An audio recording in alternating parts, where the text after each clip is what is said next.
Vas-y. Alors, bonjour à toutes et à tous. Bon, pour ceux qui sont là, c'est génial. Pour ceux qui sont pas là, sachez que ce sera rediffusé, donc n'hésitez pas à passer le message. On va d'abord vous présenter très rapidement ce que c'est la majeure affaire publique. Après, on va se présenter chacun en tant qu'ambassadeur de la majeure au regard de nos parcours, etc. Puis on prendra toutes vos questions, donc n'hésitez vraiment pas.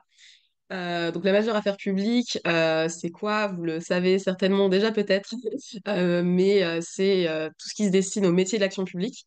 Alors, vous allez pouvoir y préparer des concours de la haute fonction publique, mais pas que. Ça vous ouvre aussi tout ce qui est parapublic, cabinet de conseil en affaires publiques, etc. Globalement, on prépare tous quand même un ou deux concours. Au niveau des cours, ça reste assez généraliste, mais vous allez être beaucoup plus sur du droit, de l'économie, des politiques européennes, etc. Au niveau de la quatrième année. Au niveau de la cinquième année, vous allez commencer à vous spécialiser sur un parcours, enfin deux parcours, sécurité, sanitaire et le troisième c'était financier, je crois. Tout à fait. Et puis après, vous avez 6 mois de stage à trouver sur la cinquième année. Et d'ailleurs, je dirais un petit mot parce que je fais aussi la relation avec le diplôme d'établissement politique judiciaire, qui est tout ce qui est sur le droit privé en quatrième année et en cinquième année sur la P1, donc la préparation grand concours de Sciences Po Lille qui peut commencer dès les samedis au niveau de la cinquième année de la majeure affaires publiques. Euh, pour affaires publiques, bon, on pourra y revenir sur des questions plus précises, mais vous avez une grande diversité de concours, que ce soit dans la sécurité, dans la diplomatie, dans le juridique, dans le côté très très public, collectivité territoriale, INSP, etc. Et je pense que c'est à peu près tout pour une présentation générale. Très bien présenté. Voilà. Bonjour à tous et à tous. Moi, c'est Corentin. Je suis également ambassadeur de la majeure affaires publiques. Donc, moi, je suis arrivé à Sciences Po Lille il y a bientôt quelques années maintenant. J'ai intégré Sciences Po Lille en première année en filière franco-britannique. Donc, moi, je reviens de 2 années d'études au Kent. Et j'étais assez convaincu que la majeure affaires publiques, c'était la majeure que je voulais faire parce que je voulais me destiner au métier de l'action publique. J'étais pas encore certain du concours que je voulais passer. On reviendra sur tous ces détails plus tard. Et voilà, donc j'ai la chance d'être ambassadeur avec Angelina et Sarah qui va pouvoir se présenter maintenant. Bonjour à toutes et à tous. Je suis Sarah Méténani, ambassadrice aussi de la majeure Affaires publiques. Quand je suis rentrée à Sciences Po, je me destinais plus à faire des métiers un peu plus liés aux relations internationales, mais au fur et à mesure, je me suis rendu compte que le domaine qui m'intéressait le plus était la sécurité intérieure, et notamment le passage du concours de commissaire de police. Donc c'est pourquoi j'ai rejoint la majeure Affaires publiques, qui est la majeure qui prépare le mieux pour le passage des concours de la fonction publique, comme le disait Angelina. Voilà, donc arrivé aussi après le bac.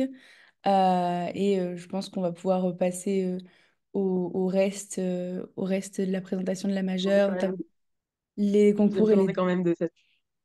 Hmm. Mais donc, moi, c'est Angelina Aimé, également en quatrième année majeure affaires publiques. Je viens de Sciences Po Lille depuis la première année, en post-bac. Et je me destine donc, moi, personnellement, au concours de l'ENM, donc l'École nationale de la magistrature, en concours principal, et en second concours au concours de directeur d'hôpital. Je sais qu'on nous avait demandé un peu de présenter un peu nos stages, donc je laisserai aussi Corentin et Sarah le faire très rapidement. Personnellement, j'ai un peu papillonné. J'en ai fait un au niveau de la région du département Hauts-de-France, mon rapport d'expertise sur le SNU. J'en ai fait au niveau de tribunal et de cabinet d'avocats. Et j'ai fait quelques jobs étudiants au niveau du DGS d'une mairie et en agence bancaire. Et cette année, je vais faire deux stages en hôpital, en CHU, en psychiatrie et pédopsychiatrie d'abord, puis en direction directement. Je laisse Corentin continuer. Ouais, moi j'ai eu la chance de faire des stages tous les étés depuis que je suis arrivé à Sciences Po. Moi j'ai voulu commencer dans la préfectorale, donc je suis parti au cabinet de la préfète déléguée pour l'égalité des chances dans le département du Nord à l'été 2022, du coup pendant ma première année. Et là c'est là que j'ai pu vraiment découvrir le fonctionnement de l'État déconcentré, comment fonctionnent un petit peu toutes les politiques interministérielles qui sont déployées en matière de promotion de l'égalité des chances. J'ai beaucoup aimé mon expérience en préfectorale, donc j'ai réenchaîné sur une deuxième l'été d'après avec la sous-préfète en charge de la ville de Roubaix et la commissaire à la lutte contre la pauvreté dans la région. Donc là, j'ai continué à explorer différentes politiques publiques en matière de lutte contre la pauvreté, de décrochage des jeunes et toujours avec un attrait particulier pour les politiques dans les quartiers prioritaires de la politique de la ville. Et enfin, j'ai réalisé que donc j'avais quand même les enjeux pardon, territoriaux qui me tenaient au cœur. Donc j'ai réalisé un stage à la métropole européenne de Lille l'été dernier pendant 4 mois auprès du coup du service en charge du relogement des ménages dans les quartiers prioritaires. Voilà, globalement c'est ça. Juste avant de laisser la parole à Sarah pour qu'elle puisse enchaîner sur ses expériences, moi je tiens à dire que en AP, on est beaucoup avec des expériences très différentes. Donc comme Angelina l'a dit, on en a certains qui sont passés dans les tribunaux, d'autres qui sont passés dans la préfectorale, dans des collectivités territoriales. Donc, on reviendra justement sur potentiellement vos envies, ce que vous avez envie de faire après et comment ça peut vous guider à la faire publique. Mais on a tous des parcours très différents. Donc, rassurez-vous, on n'est pas obligé de passer soit par la préfectorale ou par un ministère avant d'arriver en AP. Voilà, je précise sur ça. Sarah, si tu veux. Ouais, et du coup, vu que moi, le secteur qui m'intéresse le plus, c'est le secteur de la sécurité, comme je vous l'ai dit, j'ai réalisé un stage à l'issue de ma deuxième année à la direction départementale de la sécurité publique du Nord. Du coup, concrètement, j'ai été un peu dans tous les services et j'ai découvert un peu comment fonctionnait la police, à la fois à l'échelle urbaine, donc à l'échelle de la ville de Lille, mais aussi à l'échelle un peu de la départementale, avec la sécurité départementale qui, elle, traite d'affaires un peu plus importantes. Et Corentin parlait de la diversité des profils. Euh, je pense aussi que si vous, votre profil ne se destine pas à passer des concours, c'est pas grave. Et vous avez tout aussi votre place en affaires publiques, tant que en fait, ce qui vous intéresse, c'est tous les métiers qui a trait à la fonction publique, à l'action publique, comme le disait Angelina au début du webinaire.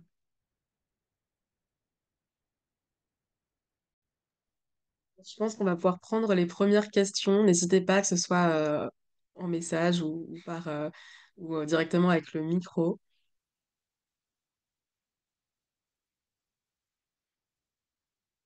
S'il n'y a pas de questions directement, je pense qu'on peut parler un peu de la procédure d'admission. Corentin, si tu veux commencer sur ce Ouais. point-là. J'allais peut-être dire juste avant, est-ce qu'on présenterait pas plutôt le contenu, bah, globalement, qu'est-ce qu'on fait en AP avant de parler admission? Si ça, bon, je pense que ça va à tout le monde, toute Mm. personne de s'opposera. Donc, est-ce que tu veux un peu commencer à décrire comment ça se passe 2 ans en AP? Voilà, tu peux commencer. D'accord. Donc, comme on le disait un peu tout à l'heure, c'est assez droit éco, mais c'est vrai que vous avez quand même une diversité de cours, et d'ailleurs qui vous préparent au concours, mais pas que. Et dans les modalités d'examen, ça va changer pas mal aussi. Là, pour exemple, on va faire un peu de contrat public, de droit public pur, d'économie et de finances publiques, mais on a aussi d'autres cours comme de la gouvernance de projets, de l'éloquence, des, encore une fois, des politiques européennes, etc. Et c'est assez divers.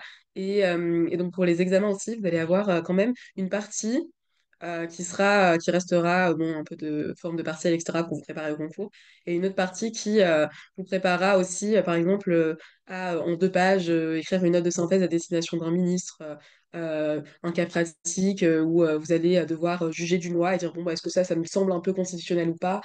Et au-delà, enfin, en juger la pertinence. Vous allez avoir des simulations de procès au tribunal administratif. Donc c'est ce genre de choses, ça va être un peu un côté plus pratique, parfois qui vous prendra aussi moins de pages et beaucoup plus de synthèse parce qu'il y a le côté très opérabilité qui est attendu. Euh, Ensuite, je pense que tu peux continuer si tu vois d'autres choses.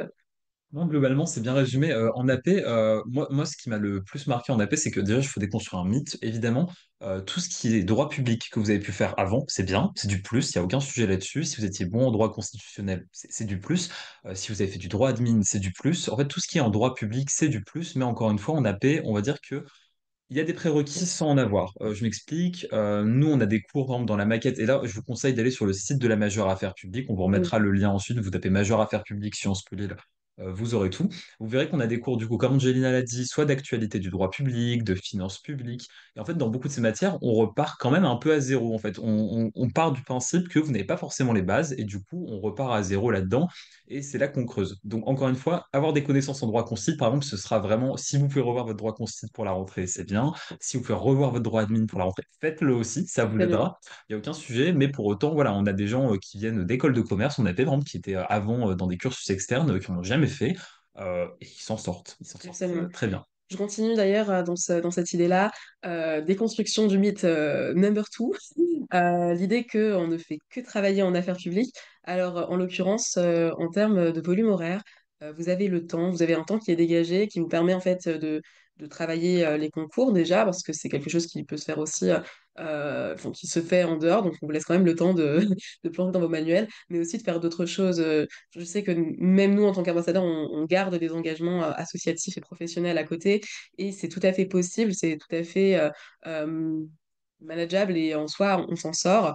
Et donc voilà, il y a le temps d'avoir la formation affaires publiques à Sciences Po Lille, elle reste dans la continuité de la formation Sciences Po Lille. C'est-à-dire que vous avez le temps d'avoir le triptyque vie académique, vie sociale et vie personnelle. C'est toute une question d'organisation, mais c'est tout à fait possible.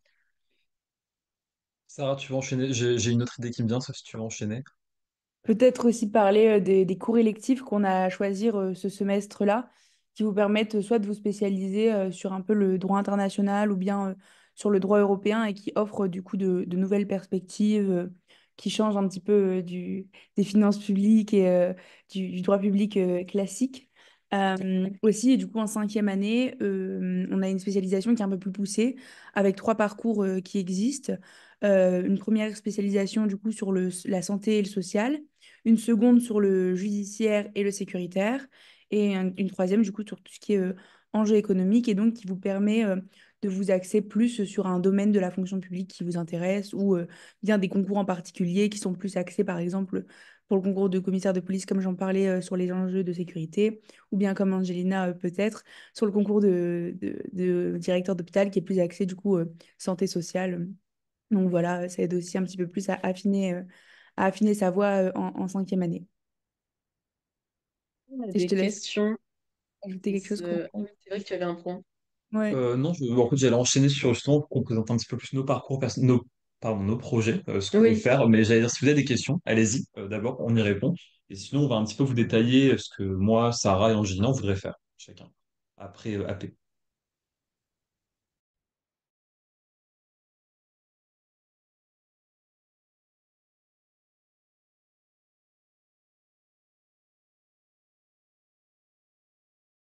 Je crois qu'il n'y a pas de questions.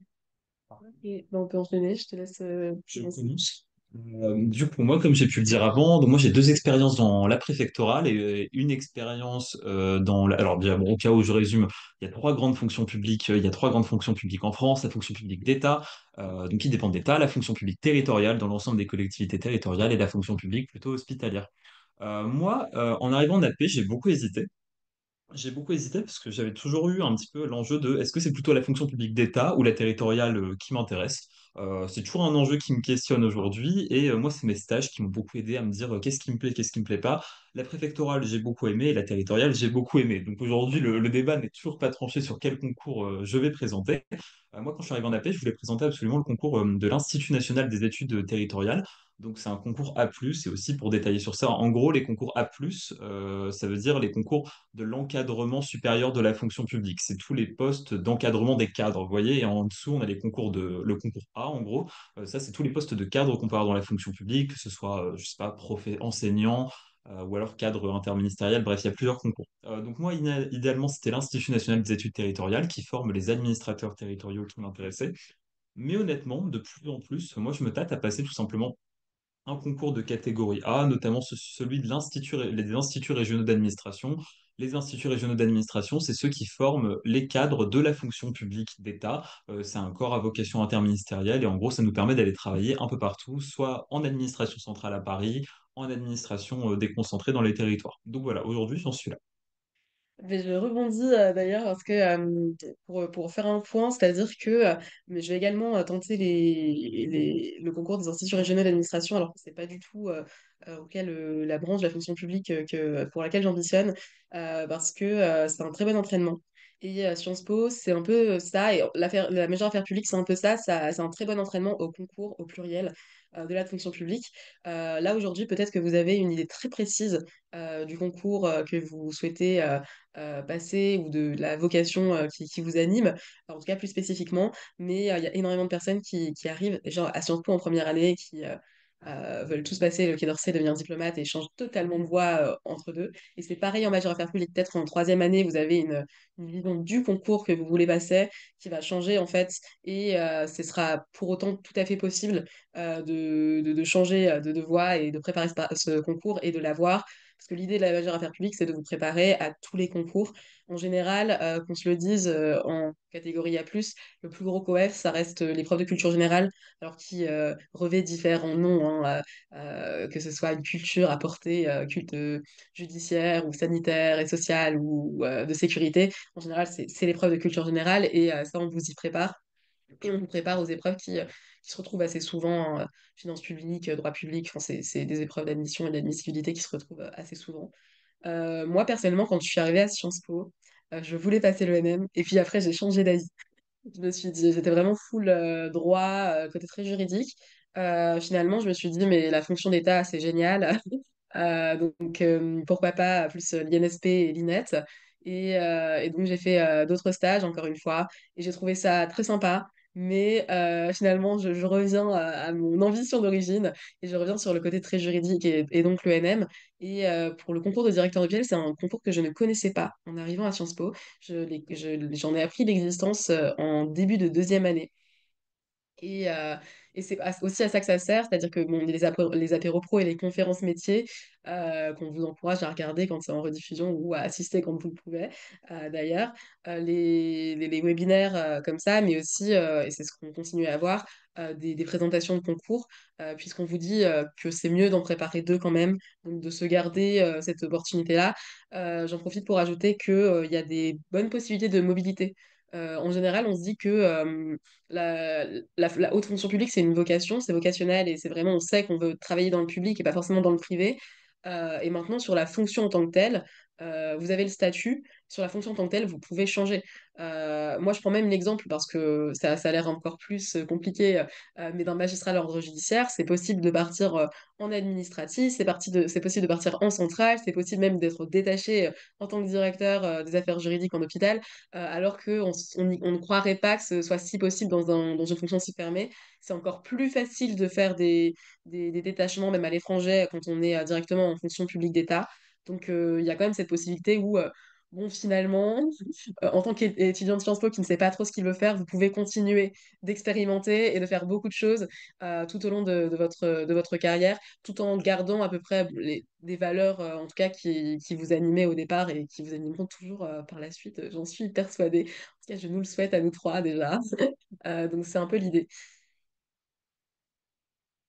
Alors, du coup, moi, en arrivant à Sciences Po, comme je le disais tout à l'heure, ce qui m'intéressait, c'était plus les relations internationales. Et je me disais, pourquoi pas peut-être devenir diplomate, passer les concours de la diplomatie. Finalement, au fur et à mesure, j'ai changé d'avis et je me suis plus intéressée aux questions de sécurité. Et mon stage à la fin de ma deuxième année m'a convaincue que j'avais l'envie de passer les concours de commissaire de police. Pour autant, ça reste des concours très exigeants et donc parfois je me dis que ce sera peut-être mon ambition l'année prochaine, mais parfois je me dis aussi qu'en fait, on a tellement une multitude de débouchés après affaires publiques que je pourrais aussi travailler au sein des corps ministériels sans pour autant passer des concours même, ou bien en passant d'autres concours, comme le disait Corentin, le concours des IRA peut-être. Donc moi, je me laisse encore la porte ouverte. Ça reste quand même un secteur qui me plaît énormément et dans lequel je me vois travailler plus tard. C'est pourquoi j'écris notamment un rapport d'expertise dans ce domaine sur les quartiers de reconquête républicaine. Mais je me laisse quand même la porte ouverte pour faire autre chose si quelque chose d'autre me plaît, parce qu'on découvre tellement de choses au fur et à mesure du temps, et même encore en fait en master, on découvre des parcours qu'on ne connaissait pas euh, et qui peuvent nous plaire. Donc c'est ça aussi qui est hyper intéressant et sympa, c'est que en fait c'est tellement général qu'on peut faire plein de choses et on trouvera forcément une voie qui nous plaît. Et pour répondre à la Merci, question Norman de Descartes. Oman, je crois que je parle du concours des IRA. Il a accepté après 4 ans dans la fonction publique, c'est bien ça. Le Je veux concours faire un des... point sur ça. Vous avez deux types de possibilités d'avoir un concours. en externe et en interne. En Ouais. interne, c'est quand vous êtes au sein de la fonction publique, en général, après un certain nombre d'années, et vous pouvez tenter le concours, et vous avez en général des épreuves qui sont communes et des épreuves qui sont plus pratiques. Nous, c'est pas forcément notre profil. Vous avez d'ailleurs même une troisième voie d'admission parfois pour ceux qui viennent du privé. C'est pas non plus, ça ne nous correspond pas non plus. Nous, ce qu'on passe en général, c'est donc ce qui s'appelle le concours externe, qui se prépare et qui en général est préparé par des étudiants directement accessible, bon, après un cursus et après un diplôme d'IEP ou de fac de droit ou autre, en fonction des conditions d'admission. Et donc, votre concours, il va se passer en deux temps. Le premier temps, ça va être ce qu'on appelle les épreuves d'admissibilité. Donc, c'est les épreuves écrites. En général, vous allez pouvoir choisir certaines épreuves. Par exemple, vous avez le choix entre droit administratif et droit de l'Union européenne ou finances publiques et économie. Et donc, vous allez passer ces épreuves d'admissibilité. Ensuite, vous verrez si vous êtes ce qui s'appelle admissible, c'est-à-dire que vous avez réussi les épreuves d'admissibilité et donc vous avez passé les épreuves d'admission. Ce sont les épreuves orales. Donc ça peut être en général des épreuves qui seront encore sur d'autres matières, parfois un peu plus spécifiques, droit de l'Union européenne, économie de la santé, etc. Et vous avez aussi un petit point, parfois une épreuve bon, de personnalité, plus c'est ce que vous connaissez comme le grand oral à l'INSP, qui est l'ancienne ENA. Il y a à peu près pareil à l'ENM, mais c'est un peu différent parce que vous êtes par trois. En général, c'est être l'épreuve qui va pouvoir juger votre personnalité et voir si vous êtes, si vous serez un collègue bien sympa dans l'ordre. C'est plus ou moins ça. Et donc, en général, le concours, il va être accessible bon, alors, concrètement, vous avez des concours qui seront accessibles à partir du moment où vous serez en cours d'obtention d'un master de niveau 1 ou d'un master de niveau 2. Et donc, en général, vous allez pouvoir les tenter dès votre première année de master ou votre seconde année de master. Mais bien sûr, parfois, bon, on tente. Il y a des concours qui sont extrêmement compliqués d'accès et qui nécessitent en général une année de prépa, ce qui me fait une super transition de fait. Par exemple, je pense à l'INSP, où en général, c'est accessible après prépa. L'ENM, en général, c'est compliqué de l'avoir aussi en M2. Donc, on le tente en M2 histoire un peu comme ce qu'on fait à Sciences Po, c'est-à-dire qu'en général, on tente au niveau bac, et puis si on l'a pas, on fait un an de prépa et on l'a au niveau de la prépa. Donc là, c'est un peu pareil, on refait la même chose. On a la possibilité à Sciences Po d'avoir la PGC en première année, c'est-à-dire qu'en même temps que votre Master 2, vous allez avoir les samedis où allez être en épreuve avec les mêmes personnes qui font la prépa. Et sinon, vous avez aussi donc la prépa grand concours s'appelle un peu la sixième année à Sciences Po, en général après la majeure affaires publiques. Vous allez passer un an à préparer les concours de la haute fonction publique. D'ailleurs, il y aura en présentiel une conférence sur ça en mars. Donc n'hésitez pas à venir si vous avez besoin de plus d'informations. Et sinon ça se tente quand même dès le M2. Et l'IRA, par exemple, c'est quelque chose de beaucoup plus accessible que vous pouvez avoir dès la première tentative. Euh, Directeur d'hôpital, ça se dit aussi plus accessible que par exemple l'INSP, où vous pouvez aussi l'avoir dès votre première tentative. Donc ça dépend vraiment des concours. Je préciserai juste, du coup, pour être clair, que dans tous les cas, la plupart des concours A et même A+ de la fonction publique, vous avez besoin d'avoir 3 années validées dans l'enseignement supérieur. Donc ça, c'est la règle. Vous devez avoir 3 années validées. Donc vous, quand vous aurez terminé votre L3, c'est bon en soi. Parce que soit vous devez avoir une licence, soit Sciences Po Lille vous donne du coup une attestation de crédit ECTS. En gros, bref, voilà, une attestation de 180 crédits. Donc en soi, dès que vous arrivez en M1, vous pouvez passer les concours. Mais globalement, ce qu'Angina voilà, a dit, c'est que certains sont plus compliqués que d'autres. Certains sont très simples, bah, encore une fois, c'est pas le terme. Certains sont plus accessibles dès le M1, certains devront nécessiter une année de prépa post-master. Voilà. Je me permets de répondre à Emeric pour sa question. C'est extrêmement intéressant et c'est assez, en soi, c'est assez légitime. Moi, je sais que j'avais aussi regardé de ce côté-là. En soi, les principales différences avec le double diplôme avec l'EDEC, alors il y a certains cours qui vont être assez similaires. C'est-à-dire que la première année, au niveau du double diplôme de l'EDEC, ça va être à Sciences Po et la seconde à l'EDEC. Il va y avoir quelques cours de droit, etc. Mais le double diplôme de l'EDEC ne prépare pas au concours de la fonction publique. Donc majoritairement, il va y avoir des débouchés. Alors je parle sous le contrôle de leur ambassadeur, avec qui on en parlait d'ailleurs il n'y a pas très longtemps, mais dans les cabinets de conseil, un peu aussi en centrale, etc. Mais donc statutairement, tu vas pas te préparer à la haute fonction publique. Et donc forcément, tu vas être du côté des intérêts privés. même si c'est chargé de mission ou autre. La principale différence du concours, c'est que véritablement, tu vas être un haut fonctionnaire. Dans certains cas, tu seras inamovible. Dans certains cas, en fait, tu vas garder ce statut-là et donc tu vas pouvoir continuer d'occuper ta mission avec cette ambition-là et on ne pourra pas te demander, entre guillemets, de changer. De changer dans certains champs et surtout si tu as une thématique qui t'intéresse, en l'occurrence c'est le handicap je crois, forcément c'est quelque chose qui va se faire beaucoup plus au niveau du public que du privé, puisque la plupart des subventions etc. se font au niveau du public. Après, c'est deux projets qui sont très différents. Euh, je pense que c'est quelque chose qui se réfléchit beaucoup parce que, de ce que je sais, il y a certaines personnes qui sont double diplôme et qui aujourd'hui veulent préparer les concours, qui réfléchissent de fait à aller en PGC, mais c'est un peu plus compliqué parce que la manière de faire, vous allez faire plus de la finance, etc. Mais au niveau du double diplôme de l'EDEC, ça va être beaucoup plus porté pratique et beaucoup plus porté privé. Et donc, il n'y aura pas forcément les mêmes fondations. Après, tout est possible et tout est adaptable, mais c'est vraiment Bah, une question. moi, je sais très bien résumé de la part d'Angelina. Après, le grand jeu déjà, c'est que le double diplôme avec l'EDEC, c'est 3 ans. Ouais. C'est pas 2 ans. Si je me trompe pas, contre, c'est la première année à l'EDEC, quand ils reviennent de mobilité. Et ensuite, Ah oui. voilà, c'est pas grave, voilà, juste à l'EDEC, et ensuite vous repartez à Sciences Po, ensuite EDEC. Bref. Mais en gros, l'enjeu, pour en avoir reparlé avec certaines personnes de l'EDEC, vous pouvez chercher sur LinkedIn des gens qui ont fait le double diplôme ou qui ont fait AP. Il y a des gens D'ailleurs, qui oui. ont fait le double diplôme avec l'EDEC qui sont dans la fonction publique, qui ont pu faire les IRA, moins les grands concours, parce qu'encore une fois, C'est l'enjeu, ça. c'est que derrière les grands concours, c'est est-ce que vous, bah là, ça veut dire que vous faites 3 ans, est-ce que vous voulez faire une année de plus en prépa, du coup, pour vous remettre à fond, du coup, dans une préparation? C'est, en soi, voilà, vous pouvez faire vos 3 ans, aller, du coup, en double diplôme et faire une année de préparation au grand concours. C'est possible, mais ça implique, du coup, 4 ans déjà, alors que, bah, voilà, donc, Et même au-delà des années, ce qui est compliqué, et c'est ce que notre directeur de major nous disait aussi en début d'année par ailleurs, c'est que quand vous allez un an dans le professionnel, ce qui est le cas donc dans le double diplôme et Sciences Po, c'est compliqué de revenir dans une dynamique de concours. La dynamique de préparer un concours, c'est quand même étudier, être en prépa, etc.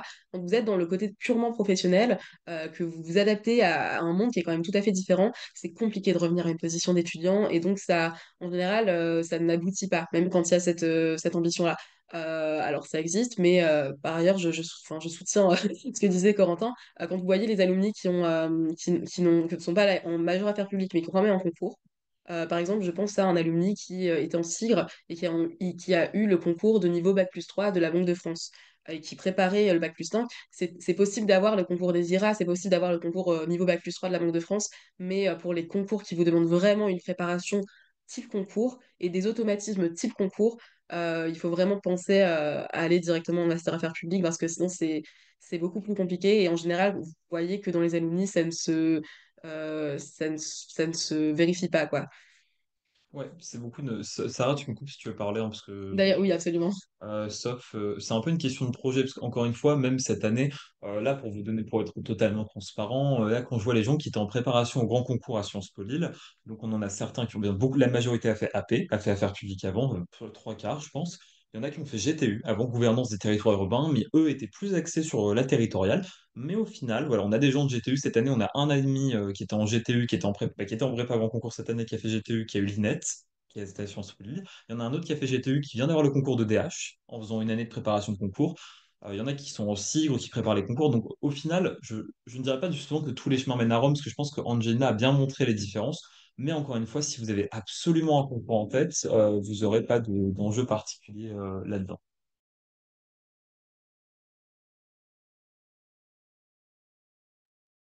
Peut-être est-ce que vous avez des questions, d'autres questions, sachant que le webinaire est disponible que jusque 40. Après, ça va se couper, donc on va essayer de faire vite. Je lis ta question, Romane. Sur le questionnement au niveau national ou territorial, que pensez-vous des coupes de budget pour les collectivités notamment? Est-ce que travailler au niveau plus local, territorial, ne signifie pas être davantage soumis à un budget attribué par l'État et donc plus restreint en termes de champ d'action? Je schématise ma pensée, mais j'aimerais bien avoir votre avis. Alors, en soi, je pense que Corentin va pouvoir encore plus développer sur ce point-là parce que c'est encore plus son champ d'action, pour ainsi dire. Mais il y a forcément une différence entre le fait de travailler en centrale et le fait de travailler en territorial. sans question de jugement de valeur sur ce qui est le mieux. En tout cas, ça dépend des aspirations. Et ça dépend aussi du concours d'ailleurs, parce que les débouchés après IRA et les débouchés après INET ne sont pas les mêmes, alors même que c'est le même découpage territorial.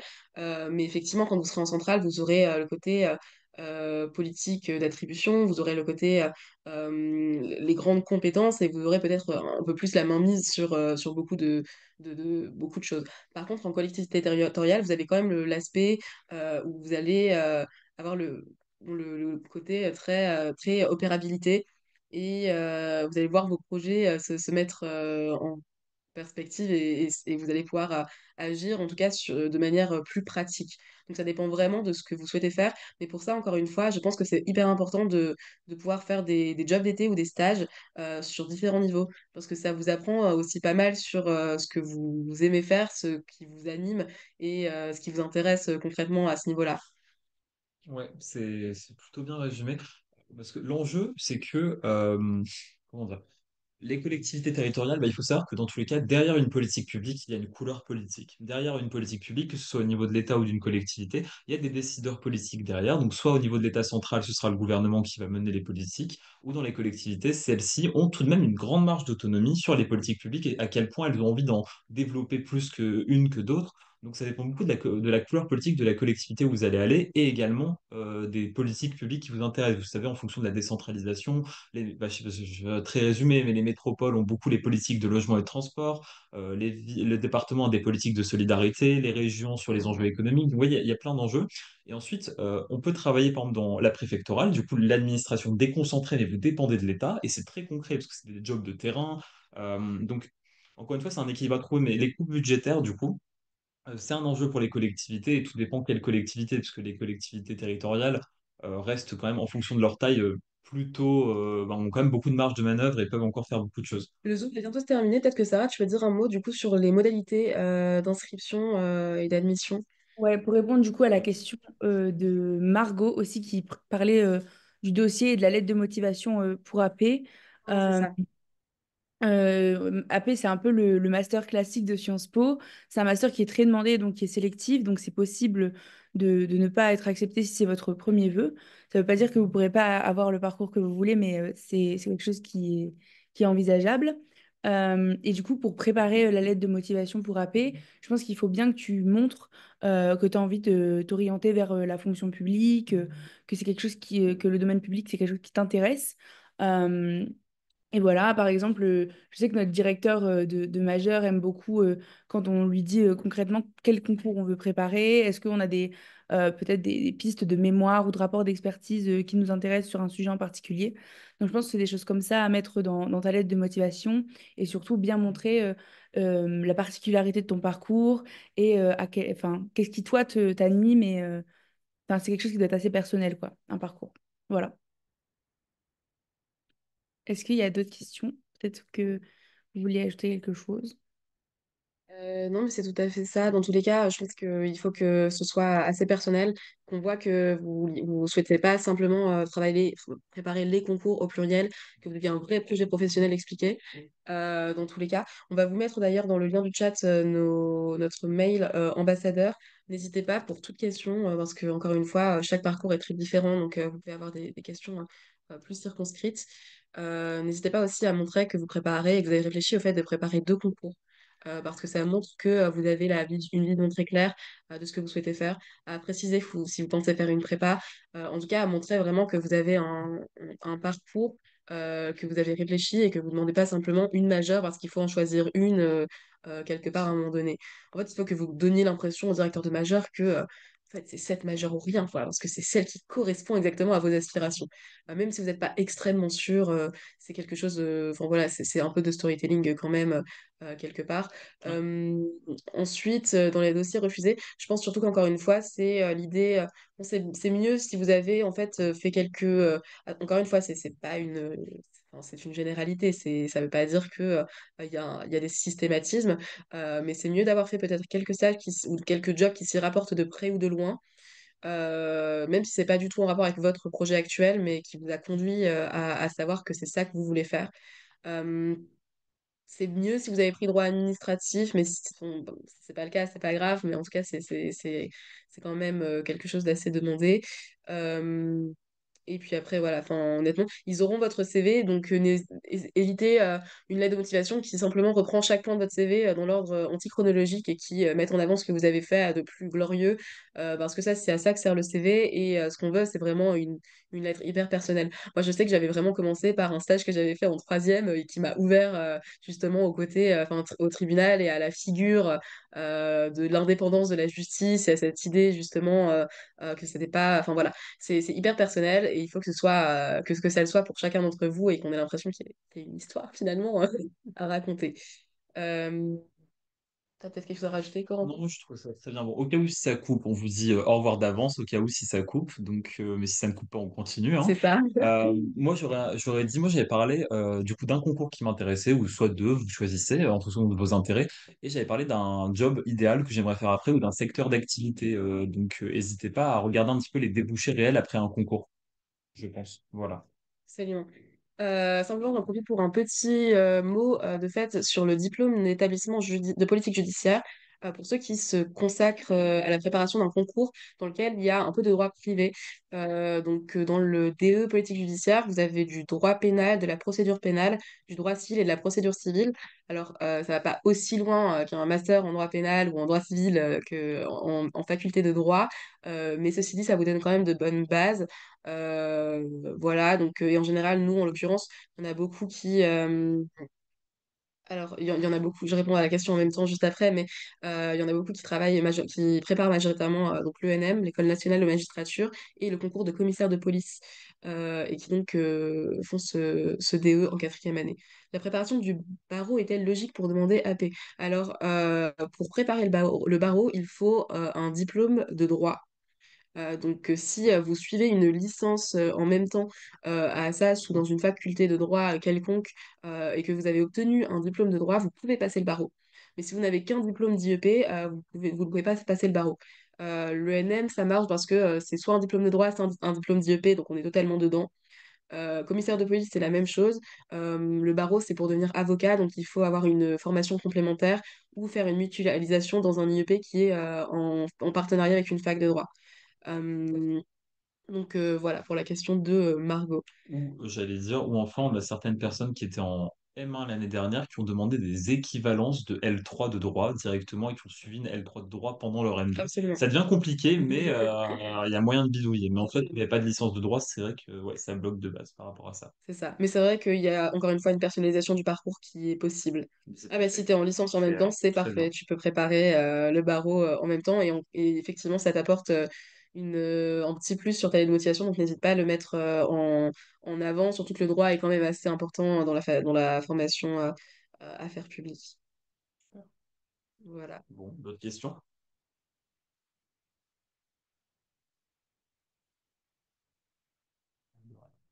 Absolument. On vous a mis notre mail du coup dans le chat. N'hésitez pas à le relayer dans votre groupe de promo si vous voulez, afin que si certaines personnes qui n'ont pas pu assister au Zoom vont le revoir en diffusion, si vous voulez revoir le Zoom, contactez-nous. Vous pouvez également nous contacter sur nos réseaux sociaux. On ne va pas vous donner nos news, mais bon, Mm. vous pourrez nous trouver assez facilement, je pense, sur les Sur réseaux, Instagram. sur Instagram. N'hésitez vraiment pas à nous contacter si vous avez besoin et on répondra à toute autre question. Mais là, je pense qu'on vous a tout dit. C'est ça. D'ailleurs, dans la majeure affaire publique, on a aussi un système de parrainage. Donc peut-être qu'on vous retrouvera, vous, l'année prochaine, en tout cas entre les cinquièmes années et les quatrièmes années. Donc il y a quand même un accompagnement qui est toujours assez sympathique. Bon, j'en profite comme on a quelques dernières minutes, mais pour déconstruire enfin cette ambiance très happée. D'ailleurs, même de la même manière que dans une prépa, on est un groupe. Donc là, on est deux groupes en fait sur la promotion. Mais il y a quand même cette idée d'entraide qui demeure. Donc pour ceux qui peut-être ont un peu peur et se disent que vraiment, oh là là, c'est la préparation de concours, donc Donc, c'est plus du tout la même ambiance. Il y a quand même, au contraire, d'ailleurs, c'est comme ça que qu'on fonctionne et qu'on peut réussir à avoir des résultats, une certaine entraide. Et je pense d'ailleurs, dans la deuxième année, il y a aussi des groupes qui se créent pour préparer les mêmes concours. Là, nous, on a des profils très différents qu'on vous a présentés. Mais à titre d'exemple, on a aussi des personnes dans la classe qui préparent les concours de la diplomatie, qui préparent les concours. On a quoi encore en dehors comme exemple? Sur On les a... outre-mer aussi. Certains qui veulent se spécialiser sur les outre-mer et tout ça. Oui, c'est ça, absolument, c'est ça. Donc vraiment, c'est vraiment très, très ouvert, très divers. Si vous avez une question en particulier sur un concours, n'hésitez pas, nous on relaiera, on essaiera même de vous être en contact, etc., si c'est possible. Donc voilà, n'hésitez pas pour les concours un peu plus spécialisés par message plus tard. Est-ce que vous avez des questions? Non. Moi, si pas de questions, je pense qu'on peut, on peut clôturer le Préliminaire. webinaire. Pas de Merci à tous problème. et Merci beaucoup à tout le peut-être à la monde et n'hésitez prochaine. pas. On reste disponible. Et oui, sans doute à l'année prochaine à l'IEP. C'est ça, on vous attend de fait. Bonne mobilité, profitez bien de la troisième année. Clairement, profitez. Salut! Salut!